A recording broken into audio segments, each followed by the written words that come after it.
এই যে আপনাদের সামনে যে দৃশ্যটি দেখাচ্ছি, এই দৃশ্যটি 500 বছর আগে থেকে প্রথা চলে আসছে। হ্যাঁ, পৃথিবী সৃষ্টি হওয়ার পর থেকে কৃষকরা যখন ধান লাগাতে শিখলেন, তখন থেকে প্রথাতেই মানুষ ধান মারতো। আগে ঘরে ঘরে মারতো, কিন্তু বর্তমান এখন যে একটি লেবারের দাম 800 টাকা, কিন্তু 800 টাকা দিয়ে যদি একটি লেবার ধান মারে, তো সেই ধান বেচলে বাজারে কোনো দামই পাবে না, তাতে লস খাই যাচ্ছে কৃষকরা। এই জন্য এই ভদ্রলোক কৃষক নিজের ধান নিজেই মারছে। এই দৃশ্যটি বর্তমান প্রজন্ম যারা, তারা দেখলে অবাক হয়ে যাবেন। তোমরা হয়তো দেখোনি, কিন্তু এই যে অন্নদা প্রসাদ রায় আপনাদের সামনে দেখাচ্ছেন এই দৃশ্যটি, যদি ভালো লাগে তাহলে লাইক করে দিবেন, আমার সাথে শেয়ার করবেন। আমি 500 বছর আগেকার জিনিসগুলো আপনাদের কাছে তুলে ধরবো।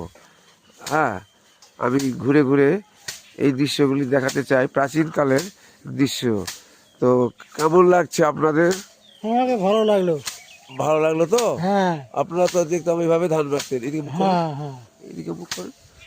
আপনারা তো এইভাবে ধান মারতেন। হ্যাঁ এইভাবে। হ্যাঁ হ্যাঁ হ্যাঁ, দেখুন কৃষকদের চেহারা দেখুন, ধান মারতে